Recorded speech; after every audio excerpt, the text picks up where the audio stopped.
ಪ್ರೀತಿಯ ದ್ವಿತೀಯ PUC ವಿದ್ಯಾರ್ಥಿಗಳೇ, ಎಲ್ಲರಿಗೂ ಕೂಡ ಮತ್ತೊಮ್ಮೆ ನನ್ನ ಯೂಟ್ಯೂಬ್ ಚಾನಲ್ಗೆ ಸ್ವಾಗತವನ್ನು ಕೋರುತ್ತಿದ್ದೇನೆ. ನಾನು ನಿಮ್ಮ ಇಸ್ಲಾಂ sir. Welcome back to my another informative video. ಈ ಒಂದು ವಿಡಿಯೋದಲ್ಲಿ 100% ಫಿಕ್ಸ್ ಕ್ವಶನ್ ಆಗಿರುವಂಥದ್ದು ನಿಮ್ಮ ಆ್ಯನ್ವಲ್ಲು, ನಿಮ್ಮ ಪ್ರಿಪೇಟ್ರಿ ಹಾಗೂ ನಿಮ್ಮ ಯೂನಿಟ್ ಟೆಸ್ಟ್ 2. ನಮ್ಮ ಟಾರ್ಗೆಟ್ ಈಗ ಯೂನಿಟ್ ಟೆಸ್ಟ್ 2 ಆಗಿರುತ್ತೆ.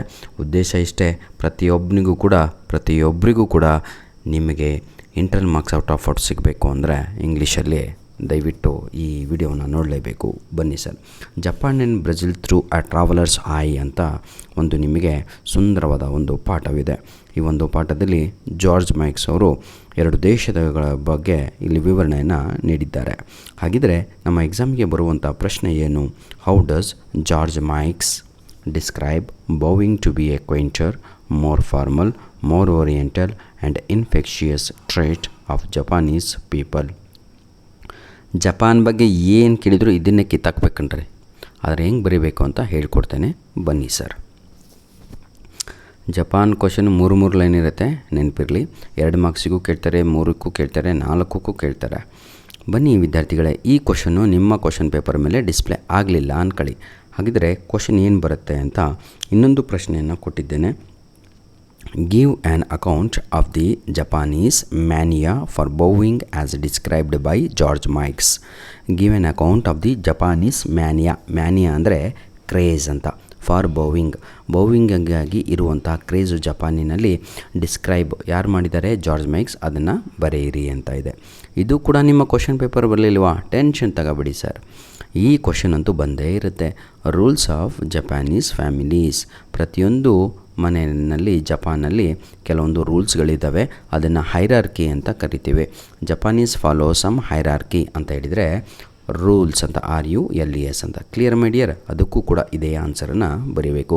ಇದು ಬರಲಿಲ್ವಾ ನಿಮ್ಮ ಕ್ವಶನ್ ಪೇಪರಲ್ಲಿ? ಈ ಕ್ವಶನ್ ಅಂತೂ ಬರುತ್ತೆ. ಯಾವುದು? Strangers. What do strangers find difficult in Japan. ಜಪಾನಿಗೆ ಹೋದವರಿಗೆ ಯಾವುದರಲ್ಲಿ ಅವರಿಗೆ ಬಹಳ ತೊಂದರೆಯನ್ನು ಅವರು ಅನುಭವಿಸ್ತಾರೆ, ಅದರ ಬಗ್ಗೆ ಬರೆಯಿರಿ ಅಂತ. ಆಯಿತಾ? ನಿಮಗೇನಾದರೂ ಫಸ್ಟ್ ಕ್ವಶನ್ ತೋರಿಸಿದ್ನಲ್ವ, ಅದು ಕೊಟ್ಬಿಟ್ರೆ ಈ ಒಂದು ವಿಡಿಯೋದಲ್ಲಿ ಕೊಡುವಂಥ ಫುಲ್ ಆನ್ಸರ್ ಇದೆಯಲ್ವ, ಅದನ್ನು ಬರೀಲೇಬೇಕಾಗತ್ತೆ. ಅದು 4 ಮಾರ್ಕ್ಸಿಗೆ ಬರುವಂಥದ್ದು. ನಂತರದಲ್ಲಿ ಡಿಸ್ಪ್ಲೇ ಮಾಡಿದಂಥ ಪ್ರಶ್ನೆಗಳು ಎಲ್ಲವೂ ಕೂಡ 3 ಅಥವಾ 2 ಅಂಕಕ್ಕೆ ಬರುವಂತಹ ಸಾಧ್ಯತೆ ಎಲ್ಲ ಬರುತ್ತವೆ. ಬನ್ನಿ ಸರ್, ಇದು ಎಲ್ಲ ಪ್ರಶ್ನೆಗೂ ಬರೆಯುವಂಥದ್ದು ಇಂಟ್ರೊಡಕ್ಷನ್. ಏನು? Japan and Brazil through A travellers I is A travel log written by George mics. ಈ ಒಂದು ಏನಂತೀರ ಟ್ರಾವೆಲ್ ಲಾಗ್ ಬಗ್ಗೆ, ಆಯಿತಾ, ಬರೆದವರು ಯಾರು ಅಂದರೆ George mics. It tells us A story about the people and culture. ಈ ಒಂದು ಪಾಠದಲ್ಲಿ ಏನನ್ನು ಕಲಿತೀವಿ ಅಂತ ಹೇಳಿದರೆ, ಆಯಿತಾ, ಜಾರ್ಜ್ ಮೈಕ್ಸ್ರವರು ಆ ದೇಶದ ಜನರ ಬಗ್ಗೆ ಹಾಗೂ ಸಂಸ್ಕೃತಿಯ ಬಗ್ಗೆ. ಯಾವ ದೇಶದ್ದು? Of the 2 countries, Japan and Brazil. Clear? ಇದು ಎಲ್ಲ ಆನ್ಸರಿಗೂ ಇದೇ ಇಂಟ್ರೊಡಕ್ಷನ್ ಆಗಿರಬೇಕು. ಜಪಾನ್ ಅಂತ ಕೊಟ್ಟರೆ ಆಯ್ತೇನ್ರಿ? ಬನ್ನಿ ಈಗ ಆನ್ಸರನ್ನು ಡಿವೈಡ್ ಮಾಡ್ತಾ ನಾವು ಹೋಗೋಣ. ಜಪಾನಿನ ಬಗ್ಗೆ ಬರಿಬೇಕು, ಅಥವಾ ನಿಮಗೆ right A note on Japan ಅಂತ ಕೇಳಿದರೆ ಇದನ್ನು ಬರಿಬೇಕು. ಏನು? Japan is an over crowded island ಅಂತ ಬರಿಬೇಕು. ಜಪಾನು ಒಂದು ದ್ವೀಪವಾಗಿದೆ, ಅದು ಓವರ್ ಕ್ರೌಡೆಡ್ ಆಗಿದೆ. Which is very crowded but the people are extremely well mannered. Who are they well mannered ಅಂತ ನಿಮಗೆ MCQಸಲ್ಲಿ ಕೇಳಿದರೆ ಜಪಾನೀಸ್ ಅಂತ ಬರೀಬೇಕು. They respect privacy more than anything else in their country. ಆ ಒಂದು ದೇಶದಲ್ಲಿ ಪ್ರೈವಸಿಯನ್ನು ಬಹಳ ಗೌಪ್ಯವಾಗಿ ಇಡುತ್ತಾರೆ, ಯಾರು ಕೂಡ ಅದನ್ನು ಡಿಸ್ಕ್ಲೋಸ್ ಮಾಡಲ್ಲ ನಿಮ್ಮ ರೀತಿಯಲ್ಲಿ. ಫಾರ್ ಎಕ್ಸಾಂಪಲ್ ನೋಡಿ, they keep the telephone on a table or red telephone ಅಂತ ನೆನ್ಪಿಟ್ಕೊಳ್ಳಿ ಮಕ್ಕಳೇ, ಅದು 1 ಮಾರ್ಕ್ಸಿಗೆ ಬರುತ್ತೆ. ಟೆಲಿಫೋನ್ ಇದೆ ಅಲ್ವಾ, ಅದು ರೆಡ್ ಟೆಲಿಫೋನ್ ಅಂತ.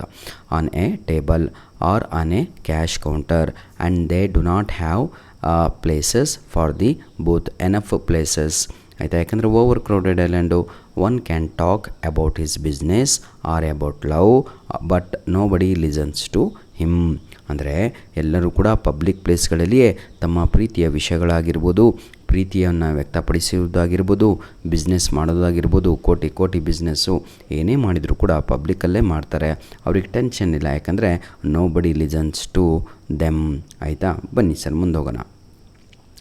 ಈಗ ಇಲ್ಲಿಂದ ಸ್ವಲ್ಪ ಆನ್ಸರು ಡಿಫ್ರೆಂಟ್ ಸ್ಟಾರ್ಟ್ ಆಗುತ್ತೆ. The Japanese have A mania ಅಂದರೆ ಕ್ರೇಜ್, ಹುಚ್ಚುತನ. ಏನು? ಬೋವಿಂಗ್, ತಲೆಯನ್ನು ಬಾಗಿಸುವುದು. ತಲೆಯನ್ನು ಯಾಕೆ ಬಾಗಿಸ್ತಾರೆ ಅಂತ ಹೇಳಿದರೆ, ನೀವೆಲ್ಲ ಎರಡು ಕೈಗಳನ್ನು ಜೋಡಿಸ್ಬಿಟ್ಟು ನಮಸ್ಕಾರ ಅಂತ ಗ್ರೀಟಿಂಗ್ ಮಾಡ್ತೀವಲ್ವ, ನಮಸ್ತೆಯನ್ನು ಹೇಳ್ತೀವಿ. ಹಾಗೆ ಜಪಾನಲ್ಲಿ ಗ್ರೀಟಿಂಗ್ ಸ್ಟೈಲ್ ಏನು ಅಂದರೆ ಬೋವಿಂಗ್ ಆಗಿರುತ್ತದೆ. Everybody bows to everybody else, their act of bowing is natural and imitable. ಆ ಒಂದು ದೇಶದಲ್ಲಿ ಪ್ರತಿಯೊಬ್ಬರು ಕೂಡ ತಮ್ಮ ತಲೆಯನ್ನು ಬಾಗಿಸ್ತಾ ಇರ್ತಾರೆ. ಯಾವ ರೀತಿಯಾಗಿ ನಾವು ನಮ್ಮ ದೇಶದಲ್ಲಿ ನಮಸ್ಕಾರ ರೀ ಅಂತ ಹೇಳ್ತೀವಲ್ವ, ಆ ರೀತಿಯಾಗಿ ಆಯಿತಾ. ಅದು natural process. The bowing is neither more or ನಾರ್ ಲೆಸ್ ದ್ಯಾನ್ ಶೇಕಿಂಗ್ ಹ್ಯಾಂಡ್ಸ್. ಈ ಒಂದು ಬೋವಿಂಗನ್ನು ನಾವು ನೋಡಿದಾಗ, ಕನ್ಸಿಡರ್ ಮಾಡಿದಾಗ, ಬೇರೆ ದೇಶದಲ್ಲಿ ಅವರವರ ದೇಶದ ಸಂಸ್ಕೃತಿನಲ್ಲಿ ಕೆಲವೊಬ್ಬರು ಹ್ಯಾಂಡ್ಸನ್ನು ಶೇಕ್ ಮಾಡಿದರೆ, ಕೆಲವೊಬ್ಬರು ಕೆನ್ನೆಗಳಿಗೆ ಮುತ್ತನ್ನು ಕೊಡ್ತಾರೆ, ಕೆಲವೊಬ್ಬರು ತುಟಿಗಳಿಗೂ ಕೂಡ ಮುತ್ತನ್ನು ಕೊಡ್ತಾರೆ, ಕೆಲವೊಬ್ಬರು ಹಗ್ ಮಾಡ್ತವ್ರೆ. ಆ ಒಂದು ದೇಶದ ಸಂಸ್ಕೃತಿ ಆಗಿರುತ್ತದೆ. The depth and the length of bowing depends on the social position.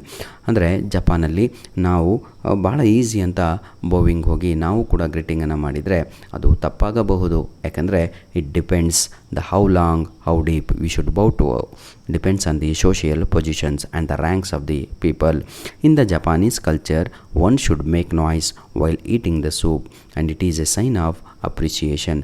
ನೆನಪಿರಲಿ, ಜಪಾನಲ್ಲಿ ಏನಾದರೂ ತಾವುಗಳು ಹೋಗ್ಬಿಟ್ಟು ಯಾರಾದರೂ ಮನೆಗೆ ನಿಮಗೆ ವೆಲ್ಕಮ್ ಮಾಡಿದಾಗ ಅಲ್ಲಿ ಸೂಪನ್ನು ಕುಡಿಯುವ ಸಮಯದಲ್ಲಿ ತಾವುಗಳು ಅಂತ ಎಳೆದುಬಿಟ್ಟು ಸೂಪನ್ನು ಕುಡಿಬೇಕು. ಜೋರು ಸೌಂಡ್ ಮಾಡಿ. ಅದನ್ನು ನಾವು ಇಂಗ್ಲೀಷಲ್ಲಿ ಡಿಸ್ಕಸಿಂಗ್ ನಾಯ್ಸ್ ಅಂತ ಕರಿತೀವಿ. ಅದೇ ಭಾರತ ದೇಶದಲ್ಲಿ ಮಾಡಿದರೆ ಸಂಪ್ರದಾಯ ಇಲ್ಲದಂತಹ ವ್ಯಕ್ತಿ ಅಂತ ಹೇಳ್ತೀವಿ. ಅಲ್ಲೇನಾದರೂ ಸೌಂಡ್ ಮಾಡ್ಕೊಂಡು ಕುಡಿಲಿಲ್ಲ ಅಂದರೆ ಸಂಪ್ರದಾಯನೋ ಇಲ್ಲಲ್ಲೋ, ಆಯಿತಾ, ಬೆಕ್ಕು ಕೊಡ್ದಂಗೆ ಸೌಂಡ್ ಇಲ್ದಂಗೆ ತಿಂದೋಗ್ತಾರಲ್ಲೋ ಅಂತ ಬೈತಾರೆ. ಬನ್ನಿ, ಇದು ನೋಡಿ, ಈ ಆನ್ಸರ್ ಇದೆ ಅಲ್ವಾ, ಕಾಣ್ತಾ ಇದೆ ಅಲ್ವಾ, ಇದು ಯಾವುದಕ್ಕೆ ಉತ್ತರ ಅಂತ ಹೇಳಿದರೆ, ಇದೇ ಪ್ರಶ್ನೆ ಒಂದು ಇತ್ತಲ್ವ, ಅದಕ್ಕೆ ಫುಲ್ ಆನ್ಸರ್ ಬರೀಬೇಕು. ನಿಮಗೇನಾದರೂ ಸಪ್ರೇಟಾಗಿ people find difficult in Japan ಅಂತ ಕೇಳಿದರೆ ಇದನ್ನು ಬರೀಬೇಕು. ಏನು ಕಾಂಪ್ಲಿಕೇಟೆಡ್ ಅಂತ ಹೇಳಿದರೆ ನೋಡಿ, bowing in Japan is very complicated because they follow a complicated hierarchy. The Japanese know very clearly who should bow to whom, how deeply and for how long. ಇದು ಬಹಳ ಅಂದರೆ ಬಹಳ ಇಂಪಾರ್ಟೆಂಟು. ಈ 3 ಪಾಯಿಂಟ್ಸು ಕೀ ಆನ್ಸರ್ ಆಗಿರುತ್ತೆ. Who should bow to whom ಒಂದು, how deeply and for how long ಇದಿದೆ ಅಲ್ವಾ, ಬಹಳ ಇಂಪಾರ್ಟೆಂಟು ಆಯಿತಾ. ಈ 3 ಇದು ಬಹಳ ಡಿಫಿಕಲ್ಟ್ ಆಗಿರುತ್ತೆ. ಯಾಕಂದರೆ ಈಗ ನಾನು ಹೋಗಿ ಬೌ ಮಾಡೋಕ್ಕೂ ಅವ್ರು ಬೌ ಮಾಡೋಕ್ಕೂ ವ್ಯತ್ಯಾಸ ಆಗಿರುತ್ತೆ. ತಲೆ ಹೊಡ್ಕೋಬೋದು, ಅಥವಾ ಬೌ ಮಾಡೋ ಸಮಯದಲ್ಲಿ ಅವರು ಬಹಳ ಬಾಗಿರ್ಬೋದು, ನಾನು ಅರ್ಧ ಬಾಗಿರ್ಬೋದು, ಅಥವಾ ನಾನೇ ಭಾಳ ಡೀಪಾಗಿ ಬಾಗಿರ್ಬೋದು. ಈ ರೀತಿಯಾಗಿ ವ್ಯತ್ಯಾಸವನ್ನು ನಾವುಗಳು ಕಾಣಬಹುದಾಗಿದೆ. ಇದನ್ನು ಕಾಂಪ್ಲಿಕೇಟೆಡ್ ಪ್ರೋಸೆಸ್ ಅಂದರೆ ಇದನ್ನು ತಾವುಗಳು ಇಷ್ಟೇ ಬರೀರಿ ಆಯಿತಾ, ಅಂದರೆ ಡಿಫಿಕಲ್ಟ್ ಅಂತ ಕೊಟ್ಟರೆ ಆಯಿತಾ. ಇದ್ರ ಜೊತೆ ಇನ್ನೊಂದು ಆನ್ಸರ್ ಇದೆ ಮಕ್ಕಳೇ. ಫಾರ್ ಎಕ್ಸಾಂಪಲ್, ಇದು ನಿಮಗೆ ಇಂಡಿವಿಜುವಲ್ ಆಗಿ ಪ್ರಶ್ನೆಯನ್ನು ಬಹಳ ಸಲ ಕೇಳಿದ್ದಾರೆ. ಏನು ಅಂತ ಹೇಳಿದರೆ, what are the certain basic rules inside the family. ಜಪಾನಲ್ಲಿ ಇರುವಂಥ ಕೆಲವೊಂದು ಬೇಸಿಕ್ ರೂಲ್ಸ್ ಏನು, ಯಾವುದೋ ಮನೆಗಳಲ್ಲಿ ಅಂತ ಕೇಳಿದರೆ ಈ ಆನ್ಸರು ಬರೀಬೇಕು. ಆದರೆ first answer more oriental, more formal ಇದನ್ನು ಕೊಟ್ಟಾಗ ನೀವು ತಾವುಗಳು ದಯವಿಟ್ಟು ಫುಲ್ ಆನ್ಸರನ್ನೇ ಬರೀಬೇಕು. For example, they follow certain basic rules inside the ಫ್ಯಾಮಿಲಿನಲ್ಲಿ ಕೆಲವೊಂದು ಬೇಸಿಕ್ ರೂಲ್ಸನ್ನು ಅಳವಡಿಸಿಕೊಂಡಿದ್ದಾರೆ. ಅದು ಯಾವುದ್ಯಾವು ಅಂತ ನೋಡ್ತಾ ಹೋಗೋಣ. ಹೆಂಡತಿಯಾದವಳು ಗಂಡನಿಗೆ ಬೌ ಮಾಡಬೇಕು ಅಂದರೆ ನಮಸ್ಕಾರವನ್ನು ಮಾಡಬೇಕು. ಅದನ್ನೇ ಇಂಗ್ಲೀಷಲ್ಲಿ the wife bows to her husband, the child bows to his father ಎರಡಾಯಿತು. ಮೂರನೆಯದು younger brother to elder brother ಆಯಿತಾ, 4 ಆಯಿತು. And the sister bows to all brothers. ಇಲ್ಲಿಗೆ ಸಂಪೂರ್ಣವಾಗಿ 4 ಪಾಯಿಂಟ್ಸು ನಿಮಗೆ ಸಿಕ್ತು. ಇದೇ basic rules of the Japanese. ಯಾವುದಾದ್ರು ಹೇಳಿ ನೋಡೋಣ. I repeat, wife bows to her husband, second one the child bows to his father, third one younger brother bow to elder brothers and the sister bows to all brothers. ಇದು ನಮ್ಮ basic rules ಆಗಿರುತ್ತೆ ಜಪಾನಲ್ಲಿ. ಧನ್ಯವಾದಗಳು ವಿದ್ಯಾರ್ಥಿಗಳೇ. ಏನಾದರೂ doubt ಇದ್ದಲ್ಲಿ comment ಮುಖಾಂತರ ಅದನ್ನು ಸರಿಪಡಿಸಿಕೊಳ್ಳಿ. God bless you all. ಸಂಪೂರ್ಣವಾಗಿ ವಿವರಣೆಯ ಮುಖಾಂತರ ಎಕ್ಸ್ಪ್ಲನೇಷನ್ ಮಾಡಿದ್ದಕ್ಕೆ ಇದು ಸ್ವಲ್ಪ ಲೆಂತ್ ಆಗಿದೆ ವಿಡಿಯೋ, ಕ್ಷಮಿಸಬೇಕು. ಒಂದು ಲೈಕು ಹಾಗೂ ಒಂದು ಕಮೆಂಟಲ್ಲಿ ನಿಮಗೆ ಹೈಪ್ ಅಂತ ಬರ್ತಾ ಇದೆ. ಪಾಯಿಂಟ್ಸನ್ನು ನಮ್ಮ ವಿಡಿಯೋಗೆ ಕ್ರೆಡಿಟ್ ಮಾಡಿ ಅಂತ ಕೇಳ್ಕೊಳ್ತಾ ವಿಡಿಯೋವನ್ನು ಇಲ್ಲಿಗೆ ಮುಗಿಸ್ತಾ ಇದ್ದೇನೆ. ಮುಂದಿನ ವಿಡಿಯೋ ಏನು ಬೇಕು ಅಂತ ತಾವುಗಳು ಕಮೆಂಟ್ ಮುಖಾಂತರ ನಮಗೆ ಕಳಿಸಿದರೆ ಆ ಒಂದು ವಿಡಿಯೋನ ಅಪ್ಲೋಡನ್ನು ಮಾಡಿಕೊಡ್ತೇವೆ. ದಯವಿಟ್ಟು ನಮ್ಮ ವೀಡಿಯೋಸ್ಗಳನ್ನು ನಿಮ್ಮ ಇನ್ಸ್ಟಾಗ್ರಾಮು, ನಿಮ್ಮ ಫೇಸ್ಬುಕ್ಕು, ನಿಮ್ಮ ಟ್ವಿಟರು ಶೇರ್ ಮಾಡಿ ಅಂತ ನಿಮ್ಮಲ್ಲಿ ಒಂದು ರಿಕ್ವೆಸ್ಟು. ಧನ್ಯವಾದಗಳು. ಮೇನು WhatsApp. God bless you all my dear.